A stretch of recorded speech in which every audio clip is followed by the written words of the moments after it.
मगध के बुद्धिमान और योग्य सभासदों, तो बताओ वो कौन है जिसने पिपलीवान का नक्शा चुराया है और क्यों?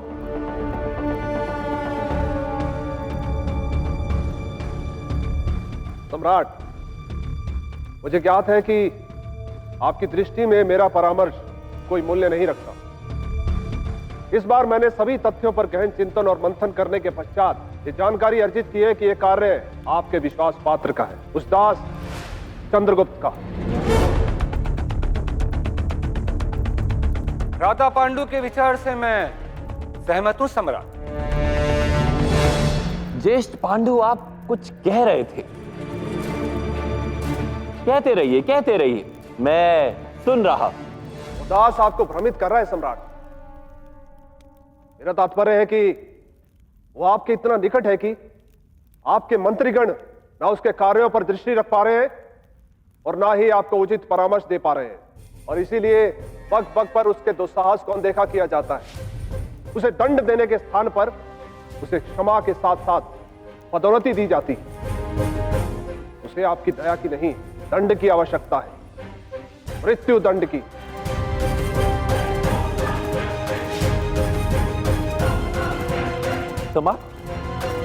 समाप्त हो गया ज्येष्ठ?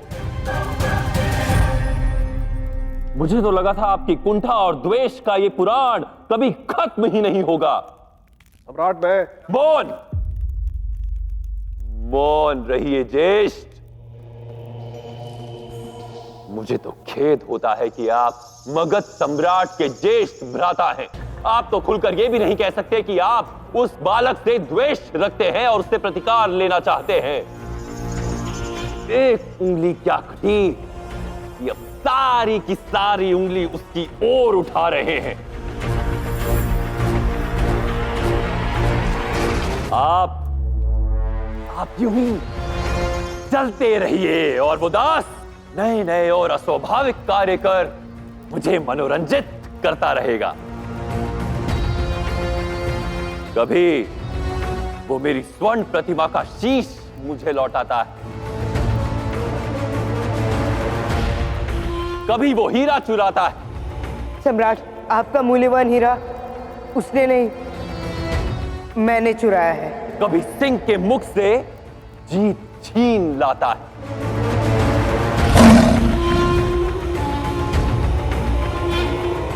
और कभी मेरे ही पुस्तकालय से पिपलीवान का मानचित्र चुराता है। एक के बाद एक विचित्र कार्य जिससे मुझे अत्यंत आनंद मिलता है। अब उसकी इसी चोरी को देख लो।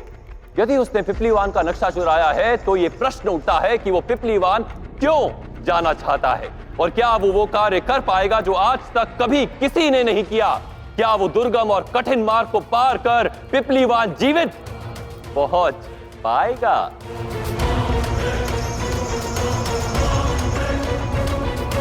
मामात्य, समझ गए ना? जी महामहिम, पूर्णता समझ गया।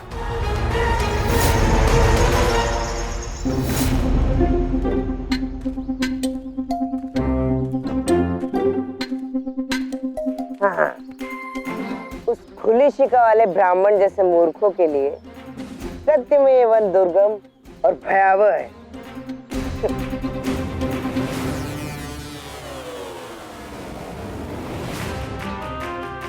हे संकट के वन, यदि तुम स्वयं में किसी संकट को छिपाकर बैठे हो तो उसे सामने लाओ, अन्यथा महान विद्वान आचार्य चाणक्य को बुरा लग जाएगा। उनकी भविष्यवाणी अनुचित सिद्ध हुई।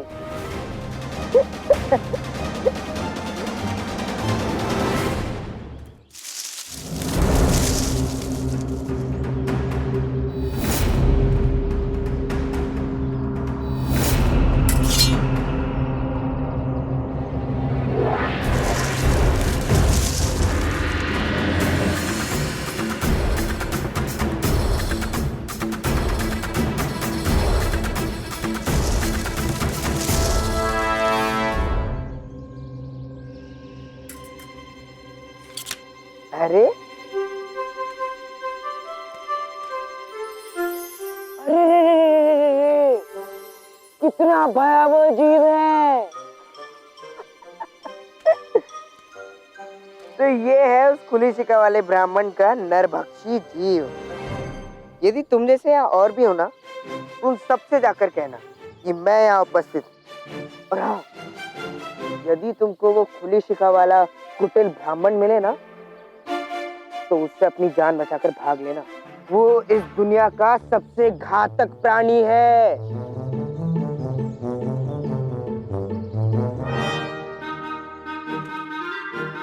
जाओ।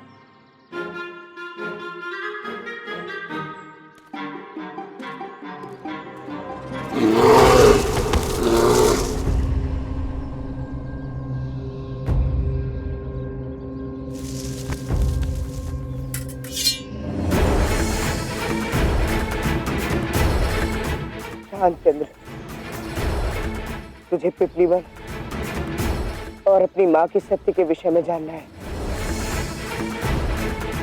और उसके लिए तुझे जीवित रहना आवश्यक है। शांत है।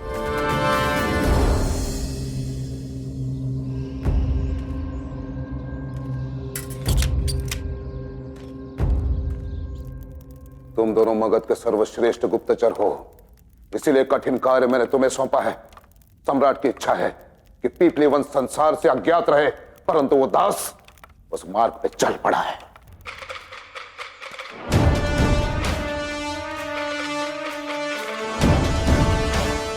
मैं आ रहा हूं पीपलीवन, अपने बीते कल के वो रहस्य जानने जो तुम अपनी वीरान गलियों में छिपाए बैठे हो।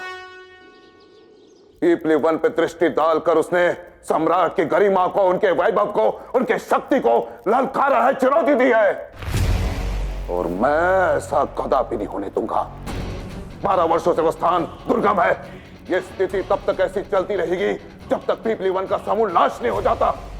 वो दास जीवित रहे या मृत, मुझे कोई अंतर नहीं पड़ता, परंतु कार्य शीघ्र होना चाहिए, अन्यथा परिणाम तुम भली भांति जानते हो। जाओ।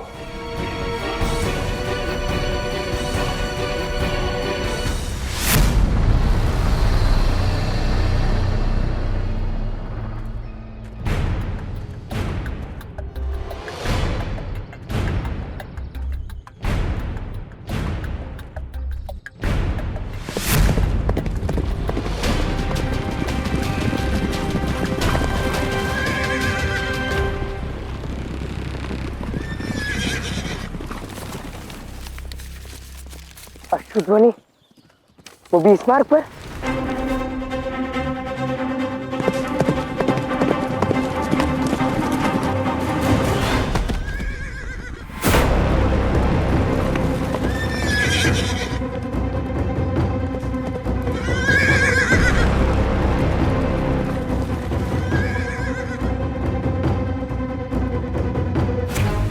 मगध सैनिक, अर्थात सम्राट को ज्ञात हो गया है कि मैं इसी ओर अग्रसर हूं। मुझे शीघ्र ही इस मार्ग को छोड़ना होगा।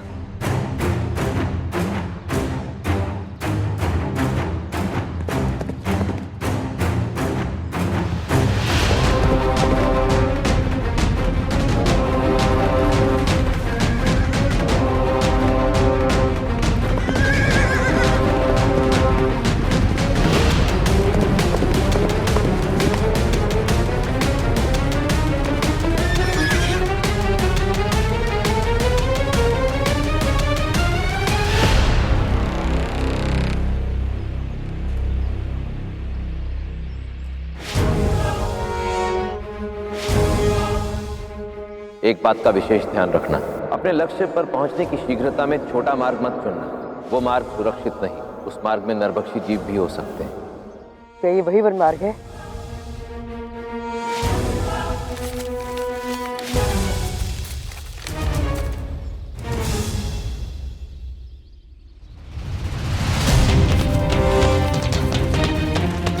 क्षमा करना खुली शिका वाले ब्राह्मण, आपने मुझे इस मार्ग का चयन करने से सावधान किया था, किंतु मेरे पास कोई और विकल्प नहीं है। मुझे इन गुप्तचरों से बचने के लिए करना ही होगा।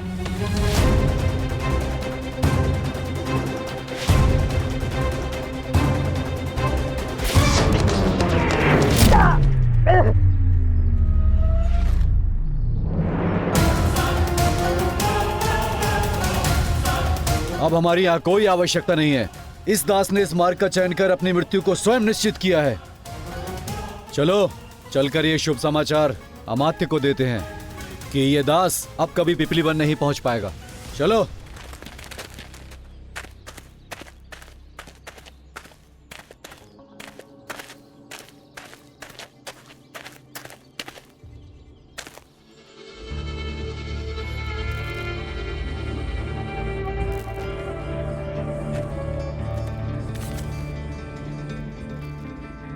अब तुम मेरे किसी काम के नहीं हो मित्र।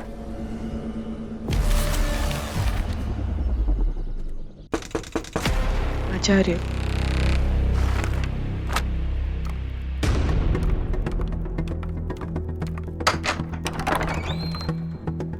मैत्री, तुम यहाँ? क्या सोचती? महारानी मूरा को संभालना कठिन होता जा रहा है आचार्य। वो आपसे मिलने की हट लगाए बैठी है। वो समझती क्यों नहीं, इस समय उससे मिलना संकट का कारण बन सकता है, विशेषकर तब जब अमात्य राक्षस ने मुझे पकड़ने के लिए कमर कस ली है।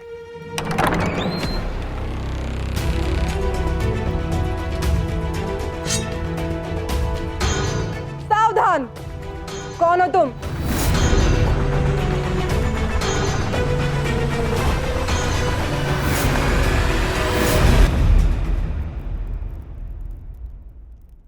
महारानी मूरा?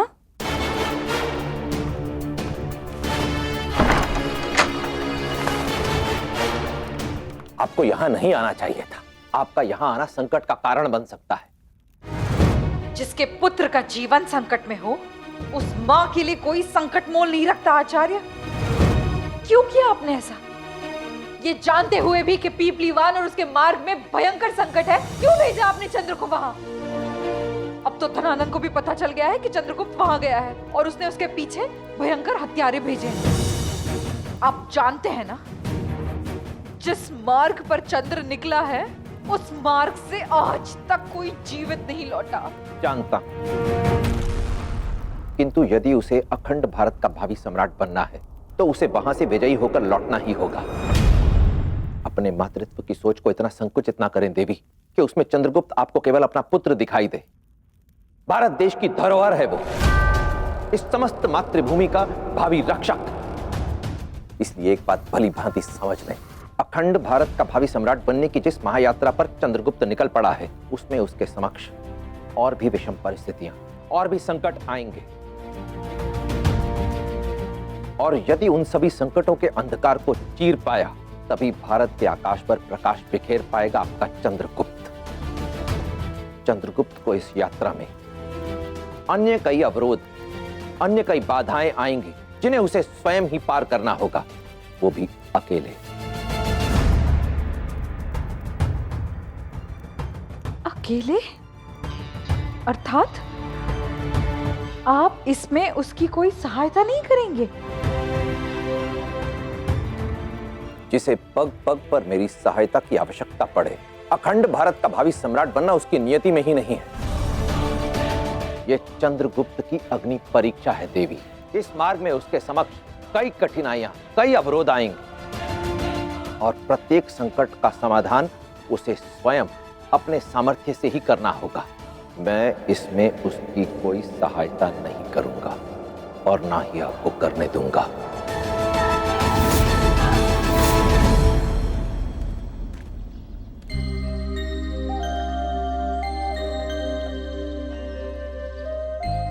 थोड़ा जल ग्रहण कर लेता हूँ।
अनुभव कर सकती हूँ आचार्य।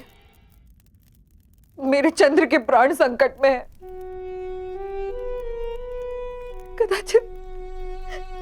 कदाचित मुझे उसे बता देना चाहिए था कि मैं ही उसकी वो अभागी माँ हूँ जिसके विषय में वो मुझसे हर क्षण पूछता रहता था। और इसी सत्य का पता लगाने के लिए मैंने उसे पीपलीवान भेजा है।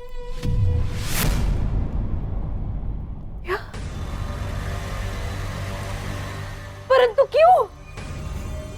अगर उसको उसके अतीत के बारे में बताना ही था तो यही बता देते। उसको मृत्यु के मुख में झोंकने की क्या आवश्यकता थी? ना स्वयं ने बताया, ना मुझे बताने दिया। क्या आवश्यकता थी उसे पीपलीवान भेजने की? क्यों? क्योंकि मैं उसे केवल उसकी मां की ही नहीं, उसकी मातृभूमि की पीड़ा से भी अवगत कराना चाहता था। आज चंद्रगुप्त जहां जा रहा है वहां का पत्ता पत्ता, तिनका तिनका उसे धनानंद की क्रूरता की गाथाएं सुनाएगा। आज उसका साक्षात्कार होगा एक कटु किंतु पूर्ण सत्य से, जहां उसे यह ज्ञात होगा कि धनानंद ने न केवल उसकी मां पर प्रहार किया अपितु उसके संपूर्ण साम्राज्य के अस्तित्व पर प्रहार किया। वहां का विध्वंस उसे उसकी मां और मातृभूमि की पीड़ा के विषय में बताएगा। तब चंद्रगुप्त को आभास होगा कि यदि उसने अब भी धनानंद जैसे नृशंस और क्रूर अत्याचारी शासक के शासन का अंत करने का बीड़ा नहीं उठाया तो भविष्य में और कई पीपलीवान नष्ट होंगे और कई मुराएं दासी बनाई जाएंगी और कई चंद्रगुप्तों को लुप्तकों के हाथ दास बनाकर बेचा जाएगा।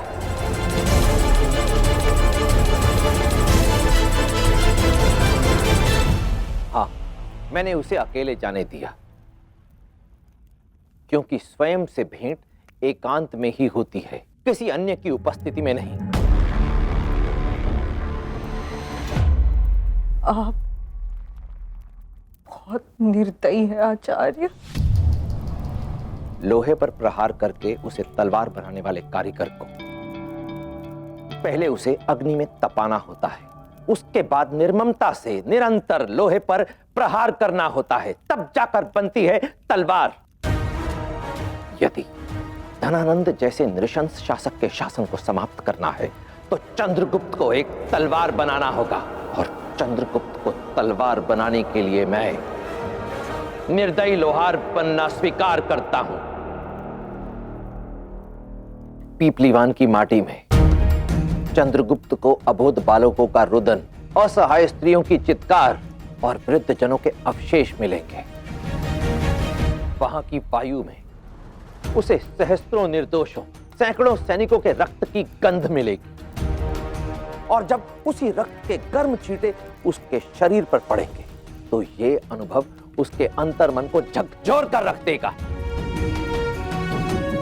दास चंद्रगुप्त का अस्तित्व टूटकर बिखर जाएगा और उन्हीं टूटे हुए टुकड़ों से निर्माण होगा अखंड भारत के भावी सम्राट के अस्तित्व का, उस सम्राट का जो व्यक्तिगत स्वार्थ के लिए नहीं, अपने देश, अपनी मातृभूमि के लिए लड़ेगा। मृत्यु होगी दास चंद्रगुप्त की और जन्म लेगा चंद्रगुप्त मौर्य।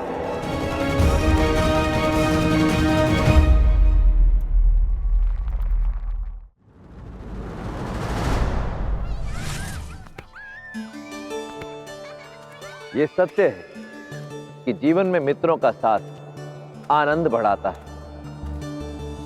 परंतु इनसे यही निकटता आपको असावधान भी कर सकती है। मित्र आपके गुणों की प्रशंसा करते हैं, आपका अभिमान बढ़ाते हैं और आप धीरे धीरे सत्य से दूर हो जाते हैं, जबकि शत्रु आपके अवगुणों की निंदा करेगा, आपको विवश करेगा स्वयं पर कार्य करने के लिए, सावधान और सतर्क रखेगा। इससे आपके विरुद्ध रचे जा रहे किसी भी षड्यंत्र की सूचना आपको सर्वप्रथम मिलेगी। मित्रता जीवन है, परंतु यदि उस जीवन को बनाए रखना चाहते हो तो मित्रों से अधिक शत्रुओं को अपने अधिक निकट रखो। नीतियां मेरी, नियति आपकी।